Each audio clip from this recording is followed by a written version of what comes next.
कानून देखिए, यहाँ तो 50-10 का नोट भी मिले तो लेके लड़के भाग के आते हैं, और जब माओ के पास आते तो माओ को एक तमाचा लगा के वापस करना चाहिए, मगर माए कह दिया अच्छी किस्मत है, आइंदा खूब कमाएगा, हर जगह पैसा पा रहा। अब बताओ उसने चोरी का दरवाजा खोल दिया कि खत्म किया? बैठ जाओ, आप गौर करें। जैसी उन्होंने कहा या रसूलल्लाह इसलिए मैं ऐसा करता हूँ, नबी फरमाते फिर क्या करते हो?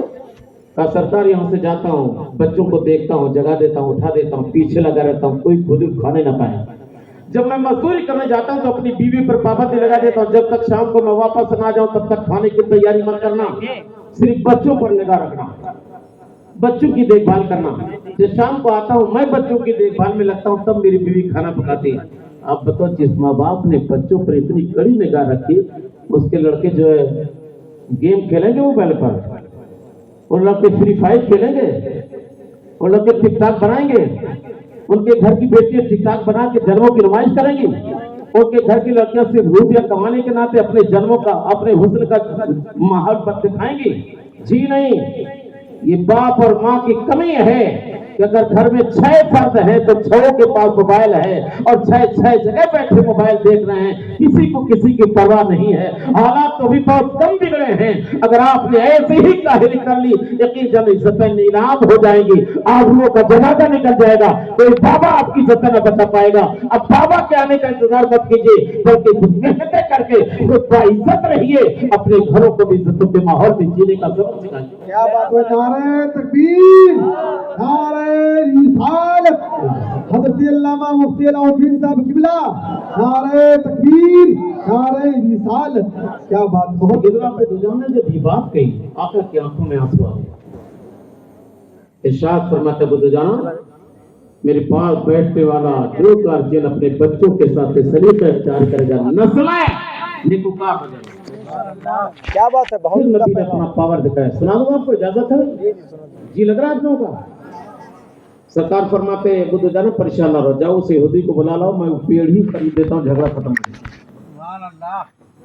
यहूदी आ गया, बहुत होशियार कौम है यहूदी, वो भी नबी जैसी शख्सियत, दाम लगाए तो बहुत छोटा रहेगा। नबी ने फरमाया कि अपनी डाली काट लो, कहा नहीं काटूंगा, आप फिर पेड़ बेच दो। नबी खरीद रहे हैं तो बताओ भाव कितना होगा? खड़े हो गए। अल्लाह के रसूल फरमाते कि अपना पेड़ बेच दो, और जब उसने दाम ज्यादा लगाना शुरू कर दिया, तब वो दो जना हाथ बांध के खड़े, सरकार शान करीमी के सदके बड़ी मुश्किल से तो 2 वक्त के खाने का बच्चों के इंतजाम कर पाता हूँ, इतना महंगा पेड़ कहाँ खरीद पाऊंगा? मैं ये बात इसलिए कह रहा हूँ ताकि अली जनाब कमरुद्दीन साहब का पूरा महल्ला साथ दे, ये अपने आप को तनहा न समझ सकें। अर्ज करता हूँ, जैसे अबू दुजाना ने अपनी मजदूरी पेश की, सरकार सैयदना उस्मान गनी खड़े हो गए। कौन गनी? जिनके बारे मैंने हदीस में पढ़ा, अल्लाह के रसूल फरमाते मेरे उस्मान ने दुनिया ही में 2 बार जन्नत खरीद लिया। दुनिया ही में 2 बार जन्नत खरीद लिया। क्या बात है, खड़े हो गए। तो सरकार आप परेशान ना रहे, आपकी बात कटने नहीं पाएगी, जितना दाम ये लगाता है मान लीजिए दाम मैं दूंगा। होते होते भाव इतना बढ़ा कि सरकार सैयदना उस्मान गनी रज़ियल्लाहु ताला अन्हु का मदीना के बाहर एक बाग था, 100 पेड़ थे, इतना बड़ा दाम कि जज्बात में आके उस्मान गनी ने कहा, सरकार ये अपना एक पेड़ दे दे, मैं 100 पेड़ों का बाग इसके बदले में दे दूंगा, मगर सरकार की जुबान न करने पाए। तय हो गए, इतना भाव कहाँ मिलता है? मोल भाव तय हो गया, और जब तय हो गया तब बुद्ध जाना की करीब जाकर यहूदी ने कहा, मगर बुद्ध जाना याद रखो, मेरे आंगन की जमीन खोदनी नहीं है, बगैर खोदे पेड़ उठा के ले जाओ। और सोचता था जब मैं खोदने पर पाबंदी लगा दूंगा तो मजबूर होकर खरीदेगा नहीं, उसे मालूम नहीं था ये मजबूर नहीं है, इसलिए कि मुख्तार आका के पास बैठे हैं, साहिब इख्तियार रसूल के पास बैठे हैं, उस मुकद्दस पैगंबर के पास बैठे हैं जो खुदा की अता से इतना पावर रखते हैं, जब जब चाहें, जहां जहां चाहें, जिसे चाहें, जो चाहे नबी अता कर सकते हैं। हद तो ये है मेरे आका की शान इख्तियार का, नबी चाहे तो कानून शरीयत हटा दे, रसूल चाहे तो कानून शरीयत बढ़ा दे। क्या बात है? तो एक हदीस सुनाता हूं आपको मुस्लिम शरीफ, जी लगेगा? अब मैं अपनी लय में आ गया हूं, अब तकरीर करूंगा इंशाअल्लाह, बस जी लगा लें आप, महसूस हो जाए, आप मेरे लिए हाथ ना उठाइए, اپنے دلوں کو بالکل کشادہ رکھیے، آنکھیں کھول رکھ کے جہاں بیٹھے ادب کے ساتھ بیٹھ جائیے اور محسوس کیجیے کہ ہم قرآن و حدیث سن رہے ہیں۔ آپ سب کو یاد ہوگا، ہماری علماء نے سنایا ہوگا، حج کا موقع تھا، پہلی بار حج کی فرضیت کا حکم آیا۔ اللہ کے رسول نے مجمع صحابہ میں اعلان کر دیا، ایھا الناس کتب علیکم الحج فحجوا، فقام عقرہ بن حابس فقال یا رسول اللہ اوا فی کل عام اوا فی کل عام اوا فی کل عام قال ثلاثا فسكت النبي صلى الله تعالى عليه وسلم وقال لو قلت نعم لوجبت ولو وجبت لما استطاعوا۔ سبحان اللہ نعت کے شیر پر سبحان اللہ کہنے والوں اپنے آقا کی حدیث سن کر بھی تو بولنا جانو، سبحان اللہ سبحان اللہ زندہ باد زندہ باد۔ مگر ہو کیا رہا ہے کہ نعتوں کے لیے تو سارے شاعر آپ کو بتاتے ہیں، حدیث کے لیے کس نے بتایا کہ سبحان اللہ کہیے؟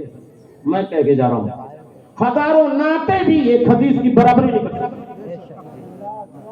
اس لیے کہ نعت میں نبی کی بات کہی جاتی ہے، ہاں ہاں حدیث تو نبی کی بات ہی ہے جو میں سنا رہا ہوں۔ سبحان اللہ ہماری بات سنیں آپ، اللہ کے رسول فرمائے لوگوں تم پر حج فرض کر دیا گیا، اب حج کرو۔ اقرا ابن حابس کنارے سے کھڑے ہو گئے، عرض کرتے یا رسول اللہ اوا فی کل عام، یا رسول اللہ ہر سال حج فرض ہے، ہر سال حج فرض ہے، ہر سال حج فرض ہے۔ نبی خاموش رہے، جب 3 بار کہہ کر صحابی رکے تو اللہ کے رسول فرماتے صحابی میرا احسان مانو، تیرے سوال کرنے پر میں نے ہاں نہیں کہا، اگر میں ہاں کہہ دیتا تو ہر سال حج فرض ہو جاتا، میں نے ہاں نہیں کہا تو زندگی میں ایک بار حج فرض ہے۔ اب مجھے بتاؤ جس محبوب کے ہاں کا اتنا پاور ہے، بولے ہاں، جس محبوب کے ہاں کا اتنا پاور ہے، ہاں کہہ دے تو ہر سال حج پر، زبان روک لے تو زندگی میں مالک نصاب پر ایک بار فرض ہے، اس محبوب کے پاور کو اپنا اپنا چاہتے ہو۔ میں تو دلائل و براہین کے دریا اڈیل دوں گا، مگر ٹائم ذرا کم ہے، ابھی آپ ہمارے بھائی اشتیاق عالم صاحب کو سننا بھی چاہتے ہیں، اس طرح میں بالکل بریک لگا کر اپنی بات ایک نتیجے تک پہنچانے کی کوشش کر رہا ہوں۔ میں عرض کر رہا تھا نبی کے پاور دیکھیں، یہودی نے کہا ابو دجانہ میرے آنگن کی زمین کھودنی نہیں ہے۔ ابو دجانہ پریشان نہیں، کاہیں پریشان ہوتے، مالک کونین بیٹھے ہیں، نائب پروردگار بیٹھے ہیں، خلیفہ اعظم بیٹھے ہیں، سید الانبیاء بیٹھے ہیں، سید المرسلین بیٹھے ہیں، وہ بیٹھے ہیں جن کے سر سے کائنات مارتے ہوتے ہیں، کیا بات ہے، وہ بیٹھے جو کائنات کے ماما اور مل جائیں، وہ بیٹھے جو غریبوں کے کس ہیں، بے بردوں کے بس ہیں، جن کے ناصر تدبیر کا حال ہے، مدینہ کی گلیوں میں چلتے ہیں، عرصے مولا پہ لوح محفوظ کا مطالعہ کرتے ہیں، قبرستان میں چلتے ہیں، قبروں میں کیا ہو رہا ہے میرا نبی اپنی نگاہ نبوت سے مشاہدہ کیا بات ہے، سبحان اللہ سبحان اللہ۔ نبی کے پاس گئے، کہا یا رسول اللہ، یہ وہ نے بڑی سخت شرط لگا دی، کیا ہوا؟ کہا یا رسول اللہ کہتا میرے آنگن کی زمین کھودنی نہیں، بغیر کھودے اٹھا لے جاؤ۔ نبی فرماتے گھبرانے کی کیا بات ہے، جاؤ پیڑ پر منہ رکھ کر کہہ دے پیڑ مجھ کو نبی نے بھیجا ہے، حکم دیا خود ہی اکھڑ جاؤ، خود ہی چل کے میرے آنگن میں لگ جاؤ۔ جب نبی نے بات کی تھی یہودی سوچنے لگے یار پیڑ سے بھی بات کی جاتی ہے، پیچھے پیچھے یہودی بھی گیا۔ ابو دجانہ نے پیڑ پر منہ رکھا، یہ پیڑ خدا کے رسول نے بھیجا ہے، حکم ہے خود ہی اکھڑ جاؤ، چل کر میرے آنگن میں لگ جاؤ، تجھے کوئی ہاتھ نہیں لگائے گا۔ اتنا سننا تھا کہ پیڑ ہلنے لگا، خود ہی اکھڑ گیا بغیر کسی کے پکڑے۔ اب تو جی سی بی پیڑ اکھاڑتی ضرور ہے، مگر بتاؤ کیا پیڑ کھڑا رہ پاتا ہے؟ جی میں نے دیکھا ہے موٹے تنے پر جی سی بی اپنی زنجیر باندھ کر اکھاڑ دیتی ہے، مگر اکھڑتے ہی پورے پیڑ کا لوڈ نیچے چلا جاتا ہے، جی سی بی برداشت نہیں کر پاتی۔ مگر بار پیغمبر کی شان اختیار کو میں عقیدت کا سلام پیش کرتا ہوں، نبی نے جیسے ہی کہا پیڑ خود ہی اکھڑا چل کر چلا گیا۔ ابو دجانہ کے آنگن میں لگ گیا۔ جب ابو دجانہ کے آنگن میں لگا تب ابو دجانہ ہمارے خوشی کے نبی کے پاس جانے لگے، پیچھے پیچھے خود بھی جانے لگا۔ جیسے ابو دجانہ پہنچے یا رسول اللہ کام ہو گیا، پیڑ خود ہی اکھڑ کر چلا گیا، میرے آنگن میں لگ گیا۔ ابھی اتنا کہا ہی تھا ابو دجانہ نے یہودی نبی کے قدم پہ گرا، یا رسول اللہ مجھے بھی کلمہ پڑھائیں، آپ کی حکومت جب درختوں پر چلتی ہے تو مجھے انسان پر کیوں نہ چلے، اس لیے مجھے بھی کلمہ پڑھائیے، حلقہ بگوش اسلام بنائیے۔ آپ وعدہ کریں ہمارے بھائی قمر الدین صاحب کا ساتھ دے کر سارے محلے کو لگے کہ فرض ساتھ دے اور آئندہ اس سے بڑا جلسہ ہو جائے۔ ساتھ دیں گے آپ لوگ؟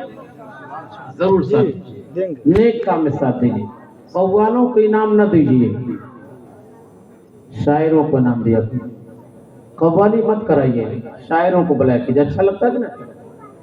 मुझे कोई ऐसा कव्वाल बता दीजिए जो नमाज पढ़ता पाता।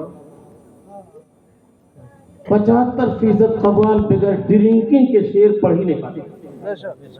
बात बड़े क्या बात है मुफ्ती, बहुत अच्छी तहकीक है।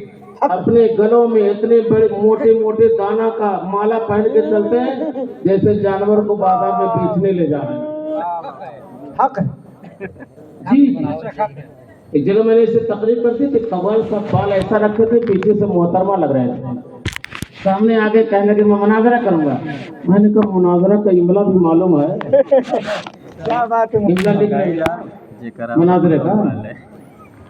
हम लोग तो बाल की खाल खींचते हैं भाई। 40 साल से मैं मौलिक क्लास पढ़ा रहा हूँ। क्या बात है, हक है। तुम्हारी बात नहीं आ रही? इसलिए आप सबसे मेरी मोहतबाना गुजारिश है, भूल कर भी कव्वाली में पैसा ना खर्च कीजिए, वही पैसा बचा के अपने आका की नात सुनने में सर्फ कीजिए, ताकि जब तक नातें पढ़ी जाएं, कुरान और हबीब बयान किया जाए, तब तक खुदा की रहमतों का नज़ूल हो। ये मैं नहीं कहता, मेरा पैगंबर फरमाता है, इंदा जिक्र सालिहीना ततनज़्ज़ुल रहमा, जहां नेकों का जिक्र होता है वहां खुदा की रहमतें नाज़िल होती हैं। क्या बात है मुफ्ती साहब। थोड़ी देर मौजूद का साथ देंगे आप मेरा? अरे अगर 12 से ज्यादा बच जाएगा तो घबरा तो नहीं जाएगा? चल सकता है। असल में 20-25 मिनट पे तो हमारा मूड बनता है, मगर इश्ताक भाई ने बहुत अच्छी नात पढ़ी, मेरा मूड पहले से बन गया था, इसलिए आप लोगों को आवाज दे रहा हूँ। मैंने कहा ना कि अल्लाह ने हर आत्मोमिन को ये हक दिया है कि वो खुद भी बचे, अपने किससे बचाए? जहन्नम के आग से। एक मसला इन उलमा के हवाले पेश करता हूँ। मौसम ठंडक आ रहा है, दिसंबर जनवरी में कड़ाके की ठंडक हो गई। इत्तेफाक से आप मस्जिद नहीं जा सके, ईशा की अजान हो गई और अजान के बाद आप अपने घर में बिल्कुल अंगीठी जला के आप हाथ पांव गर्म कर रहे थे या हीटर जला के आप हाथ पांव गर्म कर रहे थे। इतने अजान हो गए, दिल ने चाहा आज मस्जिद न जाए, ठंडक बहुत है, लहर चल रही है। आपने मसल्ला बिछा के नमाज पढ़ना शुरू कर दिया। अभी जैसी आपने नीयत बांधी, देखा कि छोटा सा लड़का लाल आग देखकर तेजी से घर में से निकल करके आ रहा है, करीब है कि वो आग में हाथ डाल देगा। उलमा बैठे थे, पूछिए मसला है, नमाज तोड़िए, बच्चे की जान बचाइए। जी दुनिया की आग से नमाज को तोड़ दीजिए, बच्चे की जान बचाइए, जबकि दुनिया की आग जहन्नम की आग का 70 दर्जा कम है। कितना कम है? 70 दर्जा, यानी जहन्नम की आग 70 गुना दुनिया की आग से तेज है। मेरे अज़ीज़ों, अगर दुनिया की आग से बचाने का इतना अहम मसला है तो जहन्नम की आग से बचाने का कितना सख्त मसला होगा। इसलिए मेरा कुरान कहता है या अय्युहल्लज़ीना आमनू क़ू अनफुसकुम व अहलीकुम नारा, ए ईमान वालों अपनी जानों को और अपने घर वालों को जहन्नम की आग से बचाओ। वक़ूदुहन नास वल हिजारा, जिसके ईंधन आदमी और पत्थर। हर आदमी को पावर मिला कि नहीं मिला? आइए मैं बताऊं, हम एक घर के मालिक थे तो हमें एक घर बचाने की ताकत नहीं। जो पूरे मोहल्ले के मालिक होगा उसका पावर भी पूरे मोहल्ले को बचाने को मिलेगा कि नहीं? जो एक इलाके का मालिक होगा उसको एक इलाका बचाने का पावर मिलेगा। जो एक जमाने का मालिक होगा उसको एक जमाना के लोगों को बचाने का पावर मिलेगा। आपने